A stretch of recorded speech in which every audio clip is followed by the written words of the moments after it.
Olá, meus queridos, como é que vocês estão? Tudo bem?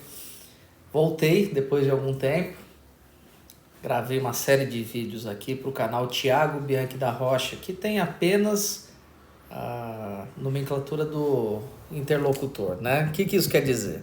É o meu nome. Estou tentando bater bastante firme nessa tecla para que daqui a pouquinho todo mundo se lembre, o Thiago Bianchi, mas tem outro Thiago Bianchi, então é o Thiago Bianchi da Rocha.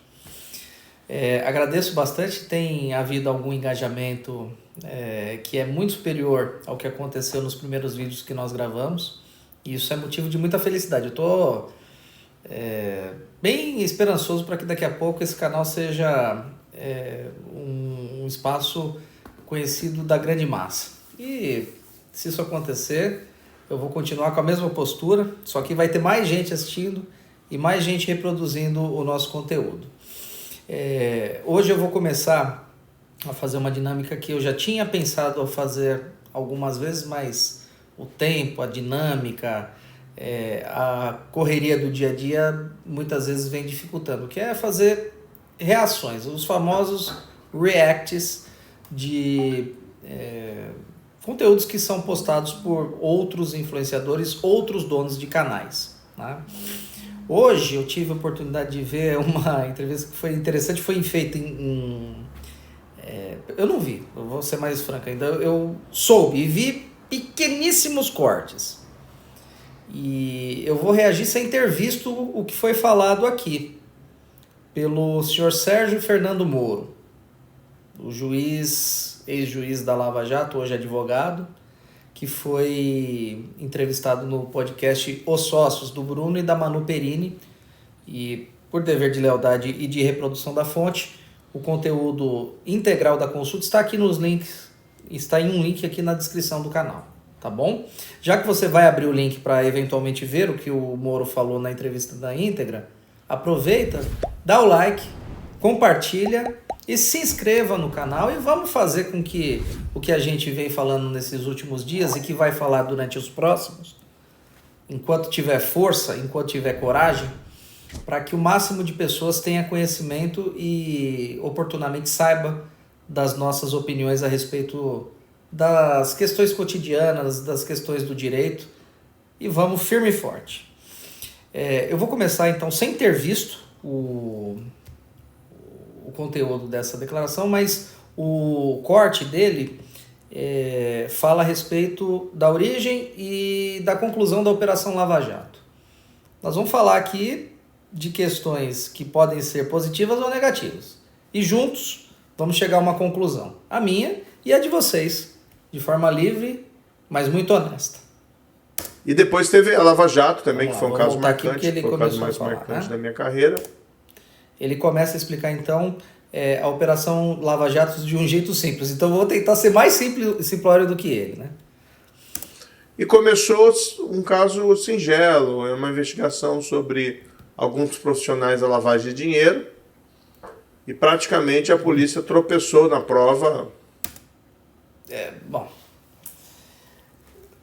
um dos problemas principais do Moro, que precisam ser reconhecidos, né, é que quando ele tenta ser humilde, ele não consegue disfarçar uma pretensão que ele apresenta, né? Essa operação nunca foi pequena e a equipe nunca tropeçou em caso de prova nenhum. Foi durante muito tempo, para efeitos práticos, mantido uma força-tarefa do Ministério Público Federal atuante lá no juízo que ele trabalhava, que era a 13ª Vara Federal de Curitiba. Quando se existe uma força-tarefa, significa que tem uma quantidade muito grande de pessoas que são tiradas do local onde elas já trabalhavam para efetivamente trabalhar só com aquele caso. Então, ele já começa contando de um jeito assim que foge do que aconteceu de fato. De que um deles tinha ligações intensas com empreiteiras, grandes empreiteiras brasileiras, e igualmente com o diretor da Petrobras, o Paulo Roberto Costa. Daqui para frente ele vai continuar falando, ele vai explicar. Eu não sei o que ele falou, mas, de novo, essa história de que foram casos fortuitos, de que esse empreiteiro tinha relações com Paulo Roberto Costa, não vamos esquecer que esse empresário, eu falei empreiteiro não, o empresário havia sido julgado pelo Moro alguns anos atrás na operação do Banestado. Então, é difícil acreditar nisso, né? Naquele início parecia um caso de corrupção envolvendo um diretor, e na evolução das investigações, aquilo foi como uma bola de neve, né? Até a gente constatar, eu chamo isso de até tá no meu livro, Sérgio Moro contra o sistema da... foi tão fortuito, foi uma coisa assim tão fora de planejamento, que o cara depois escreveu um livro. Ele devia realmente apresentar, essa é uma crítica voluntária e verdadeira, ele devia apresentar as razões que realmente motivam ele. Né? Os caras estavam em cima já fazia tempo. Caso fortuito, coisa nenhuma. Corrupção, que a gente chama de sistema. Que uma coisa é corrupção isolada no tempo e espaço. Todo país tem. Eu tenho um probleminha. O Sérgio Fernando Moro é muito capacitado a respeito da análise do direito. Ele foi juiz, ele conhece. Mas depois de todo esse treinamento que ele recebeu, as formas como ele está se portando, ele evoluiu bastante quando ele fala agora, quando é questionado, quando o pessoal aperta ele. Mas por que ele não fala corrupção? Por que acontece com um cara que ele só consegue falar corrupção? Tem que melhorar, né? Desde os países até mais considerados mais íntegros, vários países nórdicos, Nova Zelândia, todos têm casos de corrupção. Mas o que a gente descobriu naquele caso foi uma corrupção entranhada nas instituições, uma corrupção institucional. Que se você for descrever numa breve síntese, o que você tinha? Era o loteamento político da Petrobras, a maior estatal brasileira, e até engraçado que todo mundo dizia na época que a Petrobras nas estatais era a que tinha a melhor governança. É verdade. Isso tudo que ele disse é um fato objetivo. A Petrobras, em virtude da natureza, né, porque ela não é uma empresa composta só de funcionários públicos, ela tem capital privado. A gente pode ir lá na Bolsa de Valores e comprar ações da Petrobras. E isso faz dela uma empresa que presta serviços do Estado, o governo detém o controle, mas ele tem sócios na sociedade, de uma forma geral. Então, por conta disso, o regime de controladoria de governança é muito mais rígido. Ou pelo menos deveria ser, né? Porque tudo que passou na mão da gestão do Partido dos Trabalhadores foi transformado em pó do ponto de vista moral. E realmente é inequívoco o trabalho de investigação e a conclusão a respeito da existência de corrupção no governo oriundo de uma destruição da Petrobras é impossível de ser negado. E quem nega não consegue fazê-lo de forma íntegra e certamente não consegue dormir. Ou é muito iludido. Então você imagina nas outras. Pois é. E as pessoas que eram ali colocadas nas diretorias tinham por responsabilidade o quê? Arrecadar suborno para políticos, que eram responsáveis pela nomeação, e subornos também destinados a financiamento ilegal de partidos. E claro, chegou uma hora que os diretores colocados nessa função refletiram e chegaram à conclusão, bem, tem que pegar uma parte pra gente, né? O jeitinho brasileiro extrapolado em bilhões e bilhões de dólares. Uma vergonha nacional. E esse trabalho da Lava Jato não pode ser desconsiderado e não pode ser tapado o sol da peneira, tapado o sol com a peneira. Aconteceu. E efetivamente há méritos. O problema é que depois que eu reagir, eu vou chegar na conclusão e espero que vocês tenham a possibilidade de entender as nossas conclusões e buscar fazer um raciocínio de concordância ou de discordância mais sério e honesto. Porque ninguém é de ferro. E aí eles começaram a fazer isso e as cifras são gigantescas. Né? São milhões e bilhões de dólares num período de 10 anos e um caso com muitas repercussões internacionais. Porque são empreiteiras brasileiras pagando subornos aqui no Brasil, são empresas estrangeiras pagando subornos também aqui no Brasil, e são depois empresas brasileiras, na evolução da investigação, que se descobriu pagando suborno para funcionários públicos estrangeiros, em outros contextos. Tudo isso se deu num esquema de profissionalização da roubalheira. É muito triste você pertencer a um povo que produziu gente tão safada que de forma reiterada e com uma prática comum fez disso um meio de vida e um meio de arrecadação. Como é que a gente explica para os nossos vizinhos, para os países pertencentes ao Ocidente Democrático, que aconteceu o que aconteceu aqui no Brasil? E depois tem gente que diz que ele foi um perseguidor. Ele não foi um perseguidor, ele agiu errado. Estou dando spoilers da minha conclusão. Ele não é inocente. Mas tudo o que aconteceu, aconteceu. Não se desroubou. Isso a gente está falando da Petrobras, mas no curso das investigações foi verificado mesmo os esquemas em órgãos do governo federal, como o Ministério do Planejamento, em Angra 3, lá na construção eletronuclear. Ou seja, estava podre, né, o sistema, podre, totalmente podre. E eu acho que na Lava Jato a gente, além de revelar tudo isso, a gente quebrou essa impunidade que caracteriza a grande corrupção no Brasil. A gente viu gente graúda sendo presa, a gente viu gente graúda sendo responsabilizada. Hoje tem reveses, né, que a gente está observando. Eu ia dizer isso, né? Ah, tem os reveses, né? Não adianta a gente se fingir de surdo quando a mãe está chamando você para poder dar uma chinelada da traquinagem que você fez.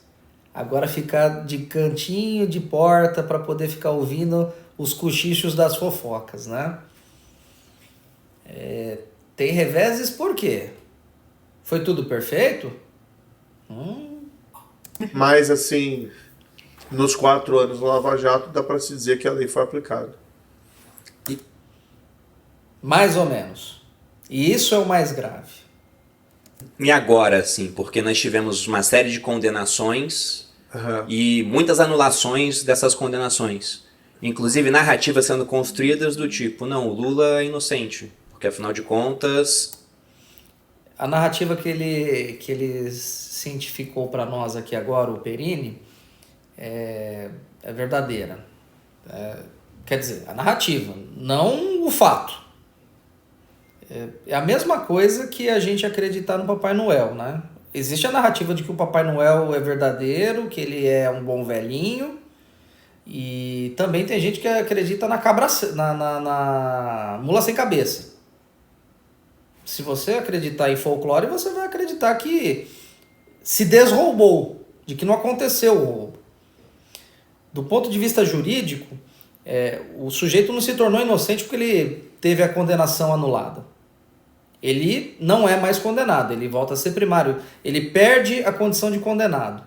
Mas politicamente, os fatos não deixaram de existir. Ele continua tendo contra si um monte de fatos que não podem ser jogados para debaixo do tapete. Será que desaconteceu? Será que o tempo voltou e a gente não percebeu? Mas se o tempo voltou, por que a gente continua envelhecido? Porque quando eu estava lá em 2010 eu tinha cabelo. Então por que o meu cabelo foi embora e ele não roubou mais?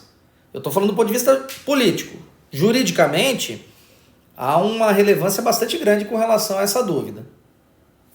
Mas, politicamente, dizer que o cara é inocente é acreditar no coelhinho da Páscoa.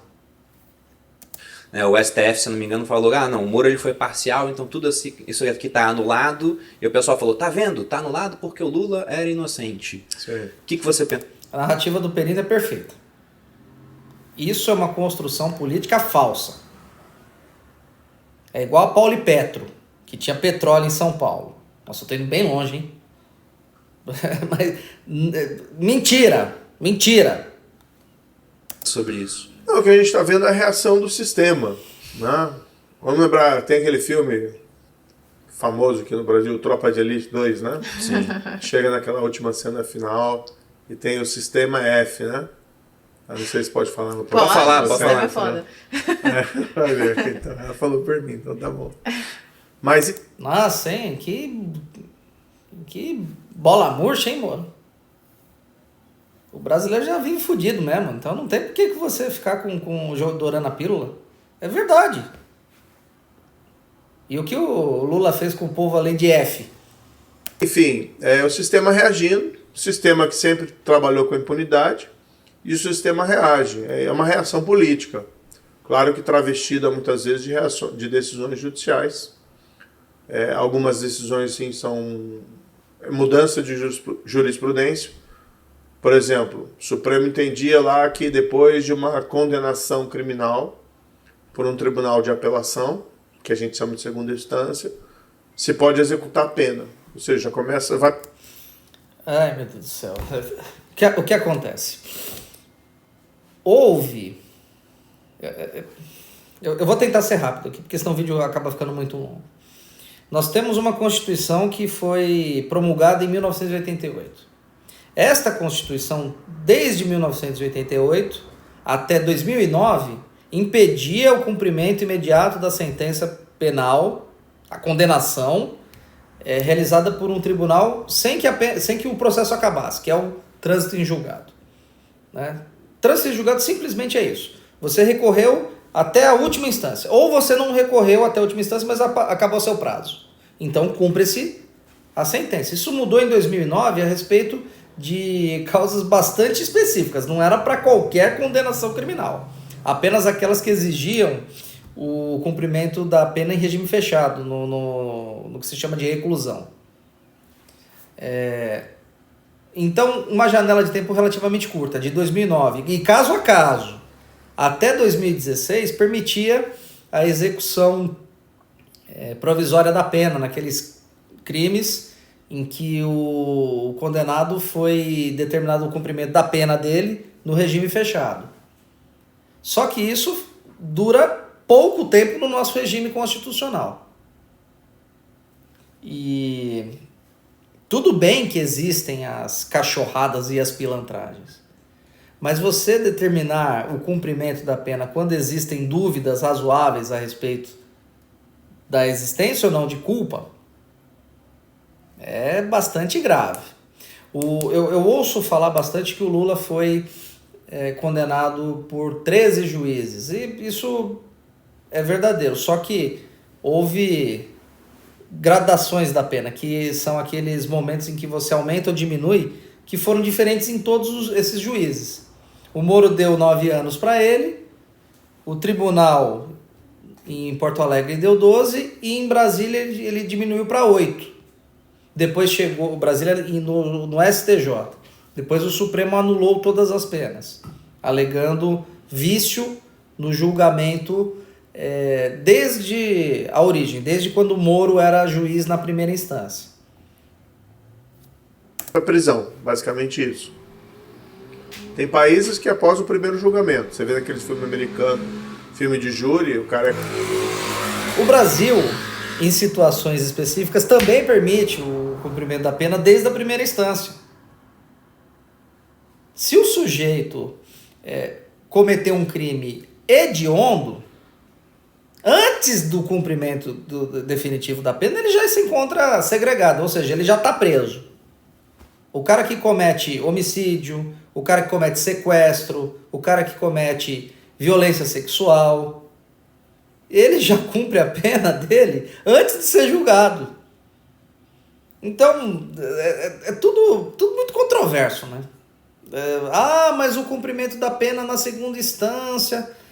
Gente, se o sujeito ficou solto durante toda a instrução e não há riscos, como não havia riscos no caso do Lula, de fuga do cumprimento da sanção judicial, pareceu inoportuno o cumprimento da pena sem que houvesse julgamento em Brasília. Pelo menos do ponto de vista jurídico. A gente pode concordar moralmente. Mas a concordância moral precisa concordar com o direito, precisa concordar com a Constituição. Então, o processo foi todo controverso. Tem uma série de dúvidas. Por que prendeu só depois que julgou? Se tinha elementos para prender ele antes? Se ele tinha motivos para cumprimento da pena da prisão preventiva, por que não prendeu antes? Se ele continuava a delinquir. Delinquir é difícil, hein? A delinquir. Condenado, ele sai algemado lá. Embora. Ele não fica lá, vou recorrer até o Supremo e vou ficar em liberdade. Não, prisão. Aqui... Um exemplo do que eu acabei de falar. O seu Sérgio Moro prendeu preventivamente o Eduardo Cunha, que foi presidente da Câmara e que foi quem iniciou o processo de impeachment da Dilma. O Cunha foi só perder o mandato, 4 dias depois o Moro mandou prender ele. Não foi em cumprimento da pena porque ele não tinha sido nem julgado. Depois as penas dele foram também anuladas do Supremo. Mas existem mecanismos, o que a gente chama de prisão cautelar. O juiz pode prender, desde que existam elementos de necessidade. Quando o cara estiver sujeito a fugir, quando ele corromper as testemunhas, ou as ameaçá-la, ou as ameaçar. Quando houver dúvida a respeito da necessidade específica da prisão, ele tem que ser solto. Agora, quando é certeiro que o sujeito vai comprometer as investigações, o juiz pode prendê-lo. Inclusive, ele deve prendê-lo. Então, essa história de cumprimento na primeira instância e depois na segunda instância tem muito pano para manga. No Brasil, o Supremo, em 2016, influenciado pela Lava Jato, decidiu, após julgamento pelo Tribunal de Apelação, prisão. Aí, em 2019, o mesmo Supremo Tribunal Federal, com os mesmos ministros, sem que nada tivesse mudado. Ele está incorreto aqui. Não foi em virtude da Lava Jato que houve a mudança de entendimento do Supremo, porque isso tinha se dado em 2009, quando a Lava Jato não existia. E não foi por um processo deflagrado por ele. Não foi ele que começou. Em 2016, houve a ratificação das prisões. E em 2019 foi julgado uma ação que se chama ação direta de inconstitucionalidade. Minto. Foi julgada uma ação declaratória de constitucionalidade, que dispositivo do Código de Processo Civil previa que a pena só seria cumprida efetivamente com recolhimento, com a prisão, colocar o passarinho dentro da gaiola, só depois do trânsito em julgado. Então o Moro sabe disso, ele é um jurista renomado e famoso, escritor e professor. Ele sabe que o Supremo julgou isso em ADC, Ação Declaratória de Constitucionalidade. E antes haviam sido julgados processos específicos que interessavam apenas ao condenado e não à totalidade da população. Então, às vezes o cara conta meia verdade, né? Mudou a decisão. Não, tem que esperar o trânsito em julgado. O que na prática significa você joga a prisão... Mais pra frente. Não, mais pra frente não. Na verdade, tem uma expressão, né, que é famosa em latina. Como é que é? Latina não, mas... Para as calendas gregas. calendário grego. Joga para nunca. Porque os gregos não tinham calendário. Essa é a expressão. Entendi. E, na verdade, se você tem um sistema que você pode recorrer para sempre, ad eterno, se você quiser. O sistema processual brasileiro é muito falho. Isso é verdade. Existe uma série de alternativas para o ladrão ficar recorrendo durante tempos e tempos. Só que o problema mais grave é de gestão judiciária. O processo fica parado sem julgamento pela autoridade. Se o processo fica parado e não tem decisão, é óbvio que o tempo da prescrição está correndo. Agora, se a prestação jurisdicional, se o juiz efetuasse um trabalho mais célere, mais qualitativo com relação ao tempo, se ele fosse mais rápido, nunca ia haver a prescrição. O juiz julga aqui, vai para o tribunal, em 6 meses julga o tribunal, não dá tempo de prescrição. Ainda mais nos crimes contínuos e de altas penas, a prescrição seria no mínimo de 20 anos aí, que ela supera o tempo de 12 anos de condenação, como foi no caso do Nine Fingers. Principalmente depois da reforma da decisão dele pelo tribunal, que aumentou de 9 para 12 anos a pena, 12 anos e 1 mês. Só ia prescrever, no caso dele, como ele tem mais de 70 anos, em 10 anos, mas a partir daquele momento. Então, que calenda grega nada, o cara não ia prescrever a pena dele nunca. O problema foi mais técnico, né? Foi de competência, foi de atribuição de julgamento. Não deveria ter sido julgado lá segundo o Supremo. Foi errado o Supremo, porque depois que o cara é condenado, que você julga a incompetência da primeira instância, é uma sucessão de erros que faz a gente ficar de estômago embrulhado. E aí, naquela decisão que o Supremo teve em novembro de 2019, foi colocado um monte de criminosos em liberdade, gente condenada na Lava Jato. Não foi só o Lula, foi Eduardo Cunha, só ficou preso lá poucos que tinham ainda aquilo que a gente chama de prisão antes do julgamento. Foi o que eu falei aqui agora, né? O sujeito fica preso antes do julgamento, a prisão cautelar, a preventiva. E essa foi uma prisão usada assim à torta e à direita, né? O cara, quando é bandido, quando é criminoso, ele tem que ficar preso preventivamente mesmo. Isso é óbvio. E é um direito da sociedade se ver livre desse parasita social. Mas em casos específicos, né? Quando é bandido.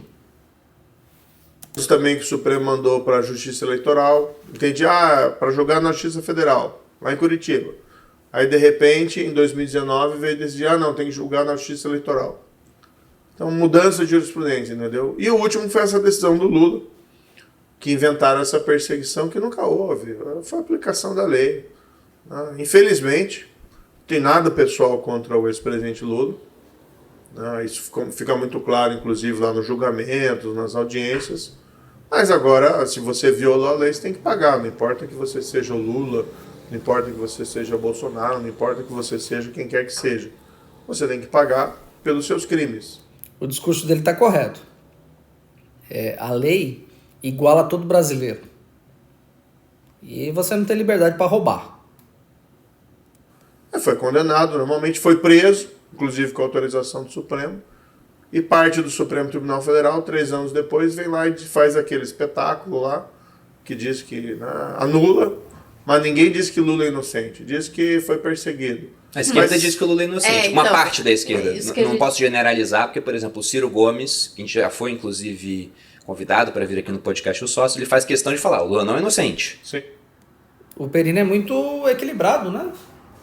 Ele está falando uma verdade. Eu vi uma entrevista de um advogado renomado que chama-se Augusto de Arruda Botelho. Um esquerdista nato. Daquele que toma o esquinho, né? Porque não é a esquerda do chão de fábrica aqui, que anda com os pés descalços, né? Ele anda muito bem trajado, um advogado famoso. Disse que o Lula é inocente. Mas o sujeito se recusa a analisar os fatos.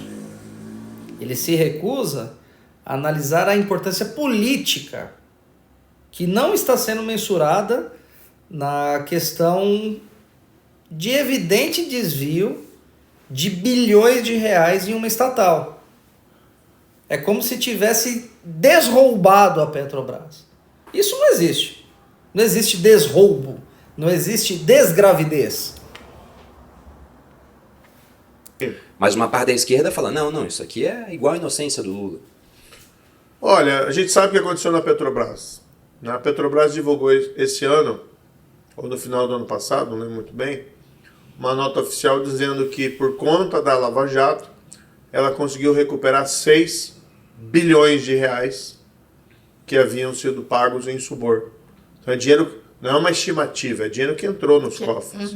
E aí, gente, como é que a gente vai falar que não aconteceu roubalheira? Você pode dizer que uma pessoa não roubou, mas que houve roubalheira, é óbvio, evidente. Esse dinheiro estava depositado em contas que são estranhas à gestão da Petrobras. Como esse dinheiro apareceu lá? Ah, mas não foi o Lula, não foi o fulano. Tá bom, daqui a pouco não foi ninguém. Então, é uma inteligência artificial. Foi a Skynet, do filme do Exterminador do Futuro. Pelo amor de Deus, a gente tem que ter, né? Tem que ter bom senso. Então, assim, não é uma ficção científica, né? São 6 bilhões de reais que entraram por conta de suborno. Onde isso aconteceu? Durante o governo PT. Né? Quem que era o presidente? O Lula. Era o Lula. Quem nomeou os diretores? Era o Lula. Enfim, o Supremo chega lá e diz, anula as condenações, dizendo que ele foi perseguido. Né?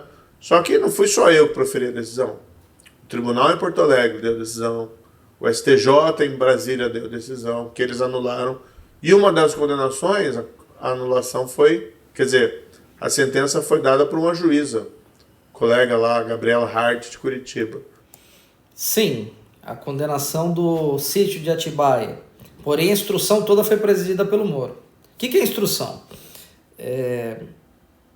O processo tem começo, meio e fim. E esse começo, meio e fim, o juiz determina algumas providências. O fim é a sentença, mas o meio são as providências. A parte vai pedir uma prova, o juiz deixa ou não deixa fazer a prova. Ele manda que o oficial de justiça, que os setores de contabilidade do fórum, estou falando assim bem genérico, né? Mas ele dá algumas determinações, ele dá algumas ordens e analisa os pedidos das partes, do Ministério Público e da defesa do réu.